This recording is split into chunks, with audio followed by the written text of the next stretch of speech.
आज हम एक ऐसी किताब की बात कर रहे हैं जो याद रखने की सोच ही बदल देती है। इस वीडियो को देखने के बाद आपको समझ आ जाएगा कि परीक्षा की पढ़ाई हो, रोज की क्लास हो या नई भाषा सीखनी हो, चीजों को सही तरीके से कैसे याद किया जाए और लंबे समय तक कैसे याद रखा जाए। नए शब्द, कठिन नाम, तारीखें या जरूरी जानकारियां, सब कुछ याद करना आसान हो सकता है। इस किताब की सबसे अच्छी बात यह है कि इसके तरीके किसी एक काम तक सीमित नहीं है।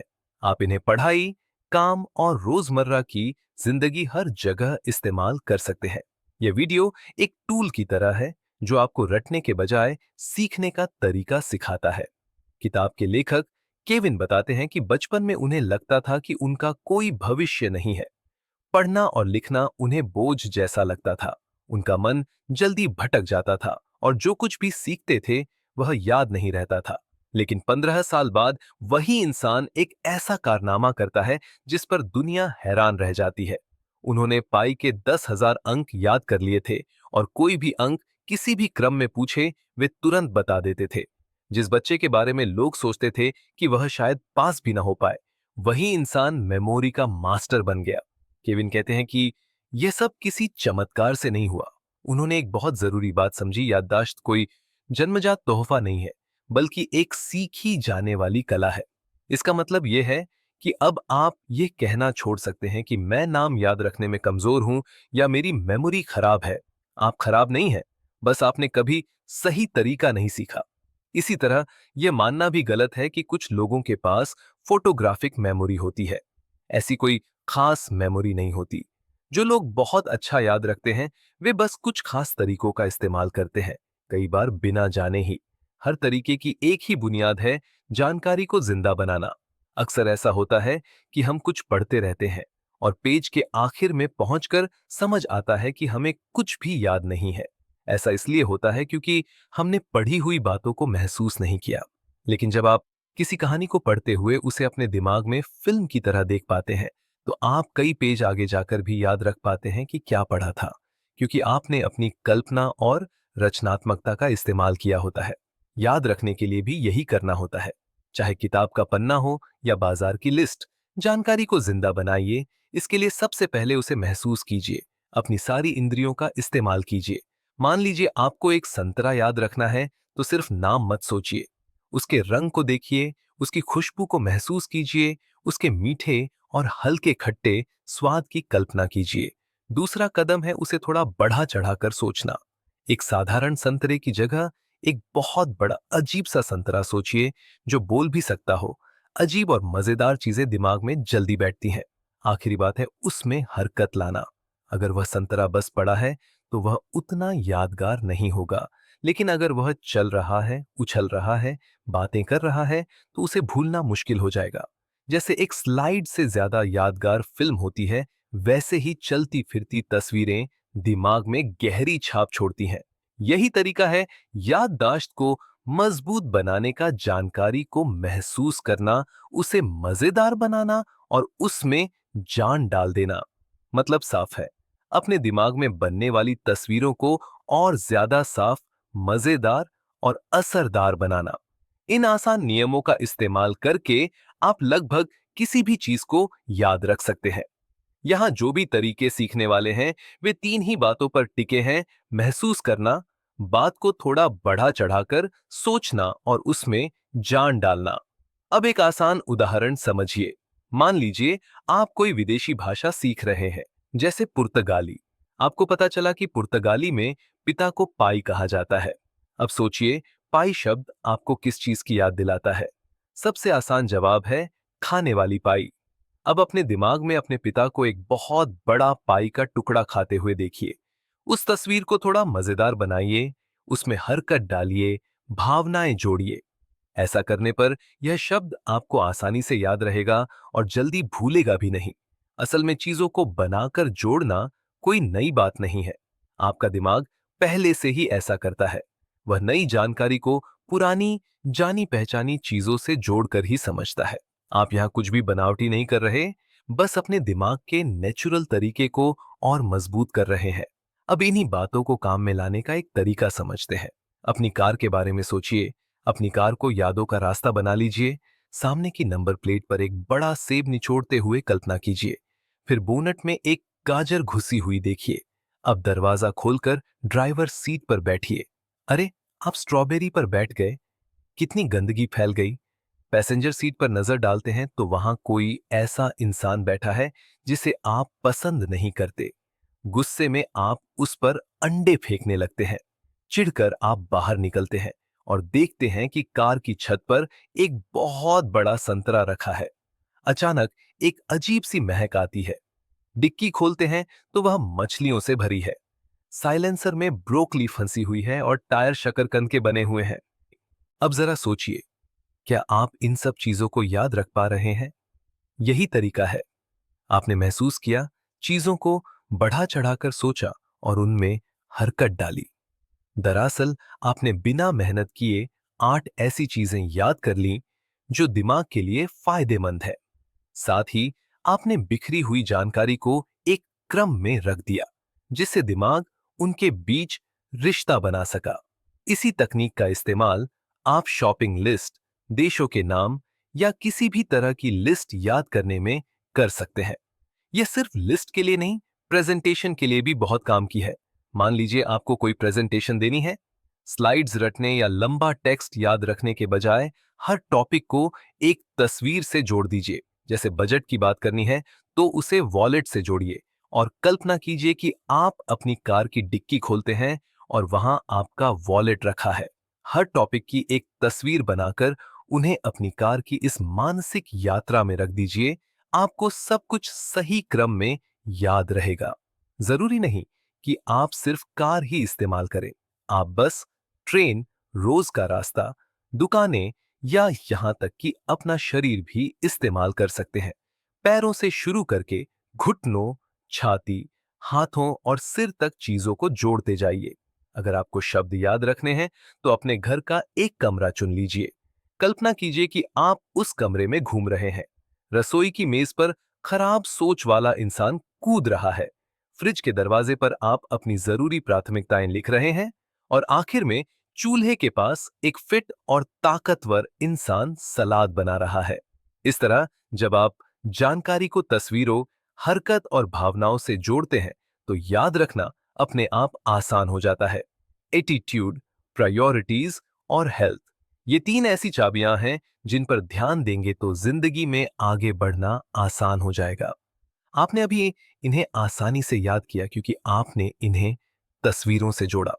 जितनी ज्यादा अनोखी और मजेदार तस्वीरें आप अपने दिमाग में बनाएंगे, उतना ही याद रखना आसान होगा। अब दूसरे तरीके की बात करते हैं जिसे पेगिंग कहते हैं। यह तरीका बहुत सरल है और तुक और आकार पर काम करता है।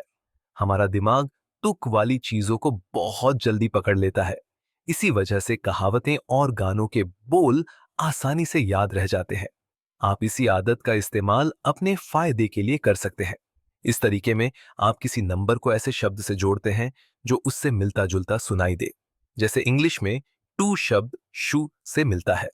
अब मान लीजिए आपको कोई पासवर्ड याद रखना है जिसमें टू आता है। आप नेटफ्लिक्स और जूते को जोड़ सकते हैं। अपने दिमाग में सोचिए कि नेटफ्लिक्स का लोगो जूते पहनकर खड़ा है। ऐसी अजीब तस्वीर दिमाग में टिक जाती है। यह तरीका तब भी काम आता है जब आपको चीजें सही क्रम में याद रखनी हो। अगर लिस्ट का दूसरा पॉइंट है तो उसे जूते से जोड़ दीजिए। यही तरीका मात्रा याद रखने में भी मदद करता है। जैसे अगर किसी केक की रेसिपी में 2 अंडे चाहिए तो सोचिए कि आप जूते पहन रहे हैं और जूते के अंदर रखा अंडा टूट जाता है। उस चिपचिपे एहसास और बदबू की कल्पना कीजिए। ऐसी तस्वीर भूलना मुश्किल होता है। पेगिंग का एक और तरीका है शेप मेथड। इसमें तुक ढूंढने की जरूरत नहीं होती, बल्कि आप नंबर के आकार से मिलती जुलती चीज सोचते हैं। जैसे नंबर 2 बत्तख या हंस जैसा दिख सकता है। इसी तरह आप अक्षरों और नंबरों को भी आकार से जोड़ सकते हैं। मान लीजिए आपका पासवर्ड अजीब अक्षरों और नंबरों से बना है और याद नहीं रहता। अब उन्हें आकारों में बदल दीजिए। 2 को हंस मान लीजिए, ओ को गोलफल जैसे सेब, बी को जूता और एस को सांप, 7 को मगरमच्छ और एच को छोटा घोड़ा। अब तस्वीर बनाइए, एक हंस बड़ा सेब खा रहा है, फिर एक सांप जूते से बाहर निकल रहा है, आखिर में एक मगरमच्छ छोटे घोड़े को पकड़ने की कोशिश कर रहा है। अब ये सब मिलकर आपका पासवर्ड बन गया। ये सिर्फ उदाहरण है। आप अपने लिए जो सबसे आसान लगे वही जोड़ बनाइए। अब तीसरे तरीके की बात करते हैं, नाम याद करना। मान लीजिए आपके 6 साल के बेटे ने अपनी बर्थडे पार्टी में 7 दोस्तों को बुलाया है। उनके माता पिता भी आए हैं। अब आपके सामने 14 नए नाम हैं और आपको जल्दी जल्दी सब याद रखने हैं, वरना अजीब लगेगा। आपने शायद गौर किया होगा कि जिन लोगों का नाम आपके जैसा होता है, उन्हें याद रखना आसान लगता है। ऐसा इसलिए होता है क्योंकि दिमाग पहले से मौजूद चीजों से जुड़ी जानकारी जल्दी पकड़ लेता है। इसी आदत का सही इस्तेमाल करके आप किसी का भी नाम आसानी से याद रख सकते हैं। मुझे पूरा यकीन है कि आपने अपनी जिंदगी में जिन लोगों से मुलाकात की है, उनमें से ज्यादातर वही लोग आपको आसानी से याद रहते हैं जिनका नाम आपके जैसा होता है। ऐसा इसीलिए होता है क्योंकि उस नाम का आपके लिए पहले से एक मतलब होता है। अब इसी बात का इस्तेमाल आप नए नाम याद करने में कर सकते हैं। बच्चों के नामों को उन नामों से जोड़िए जिनसे आप पहले से जुड़े हैं। जैसे आपका खुद का नाम, परिवार के लोग, दोस्त, फिल्म के किरदार या कोई मशहूर इंसान। जैसे थॉमस का नाम सुनते ही टॉम हैंक्स याद आ जाए या एंजी नाम से एंजेलिना जोली दिमाग में आ जाए। आप चाहें तो इसे और मजेदार बना सकते हैं। एक छोटी सी कहानी बना लीजिए जहां ये सारे बच्चे उन सेलिब्रिटीज की तरह एक्टिंग कर रहे हों जिनके नाम उनसे मिलते हैं। अपने दिमाग में इसे किसी फिल्म या नाटक की तरह देखिए। जब नाम किसी कहानी का हिस्सा बन जाते हैं तो उन्हें भूलना मुश्किल हो जाता है। नाम याद रखने के लिए कुछ आसान बातें और भी हैं। जब आप किसी से मिलें तो सच में उसके नाम पर ध्यान दीजिए। सोचिए कि नाम आपको कैसा लग रहा है, क्या वो उस इंसान की शक्ल या स्वभाव से मेल खाता है। दूसरा, वह इंसान जो बोल रहा है उसे ध्यान से सुनिए। खुद को दिलचस्प दिखाने की कोशिश छोड़िए और सामने वाले के बारे में सच में जिज्ञासु बनिए। तीसरा, उस इंसान की तुलना किसी ऐसे व्यक्ति से कीजिए जिसे आप पहले से जानते हैं और जिसका नाम वही है। जैसे मन में सोचना कि इसका नाम मेरी आंटी जैसा है, लेकिन मेरी आंटी छोटी है और इसके बाल लंबे हैं। इस तरह आप नई जानकारी को पुरानी जानकारी से जोड़ रहे होते हैं। आखिर में नाम को किसी तस्वीर से जोड़ दीजिए। नामों को तस्वीरों के साथ याद रखना बहुत आसान होता है। जैसे अगर किसी का नाम एलिस है तो उसे हर जगह एक सफेद खरगोश के साथ चलते हुए सोचिए। अब एक और तरीका है जानकारी को कहानी से जोड़ना। यह तरीका नामों के साथ ही नहीं, किसी भी जरूरी बात को याद रखने में काम आता है। सबसे पहले जो भी जानकारी याद करनी है उसे छोटे छोटे कीवर्ड्स में बांट लीजिए। हर जरूरी पॉइंट के लिए एक शब्द रखिए। अब इन शब्दों को जोड़कर एक कहानी बना दीजिए जिसमें सब कुछ आपस में जुड़ा हो। मान लीजिए अब तक आपने जिन तरीकों के बारे में सीखा है उन्हें याद रखना है, जैसे कार या जगह वाला तरीका, पेगिंग तरीका, नाम याद करने का तरीका और कहानी जोड़ने का तरीका। अब इन सब को याद रखने के लिए एक अजीब सी कहानी बना लीजिए। जैसे मैं अपनी कार के पास गया, लेकिन पता चला कि चाबियां घर में रह गई हैं, तो मैं कमरों में ढूंढने लगा। तभी मैंने देखा कि मेरी 2 बिल्लियां लिविंग रूम में तुकबंदी कर रही हैं। अचानक उन्होंने मुझे देख लिया और मेरा नाम चिल्ला दिया। पकड़े जाने पर वे मुझे कहानी सुनाने लगीं कि उन्होंने तुकबंदी कैसे सीखी। कहानी जितनी अजीब और मजेदार होगी, उतनी ही आसानी से याद रहेगी। जब भी ऐसी कहानी बनाएं, उन 3 बातों को याद रखिए जिनसे हमने शुरुआत की थी। उसे महसूस कीजिए, थोड़ा बढ़ा चढ़ाकर सोचिए और उसमें हरकत डालिए। अब आखिरी तरीका है नंबर याद करना।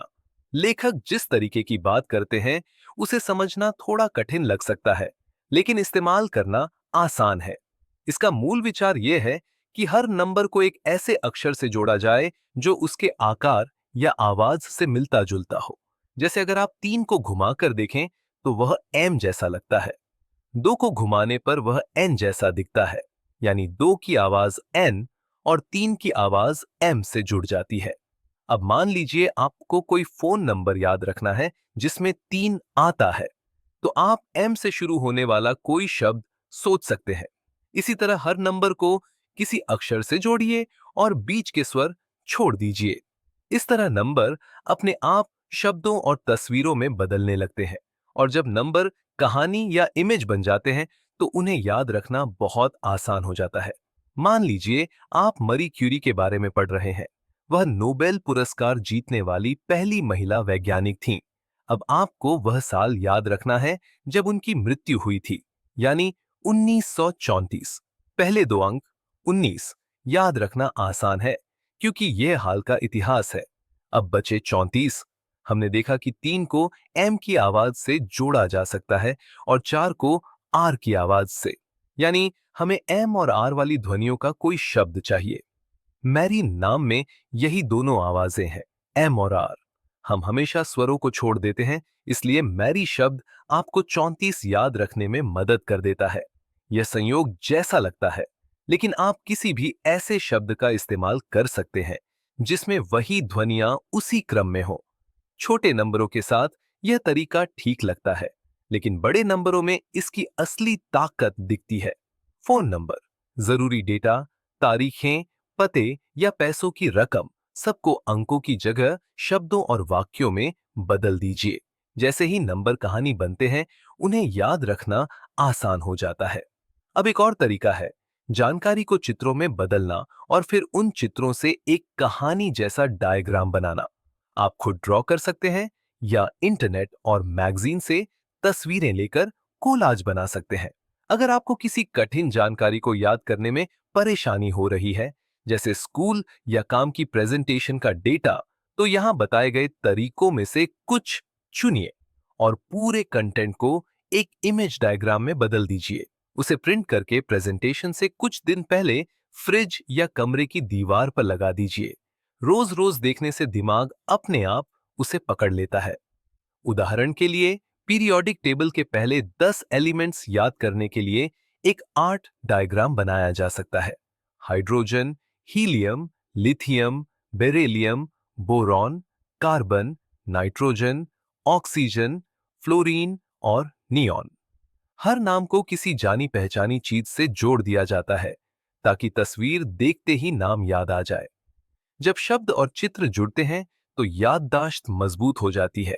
अब जरा अपनी याददाश्त परखते हैं। कार वाले तरीके को याद कीजिए। पैसेंजर सीट पर बैठे इंसान पर आपने क्या फेंका था? पहिए किस चीज के बने थे? बोनट में क्या गुस्सा हुआ था? क्या आपको पूरी कार में फैले हुए 8 सुपर फ्यूड्स याद है?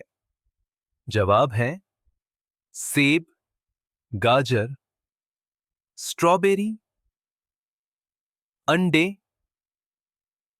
संतरा, मछली, ब्रोकली और शकरकंद।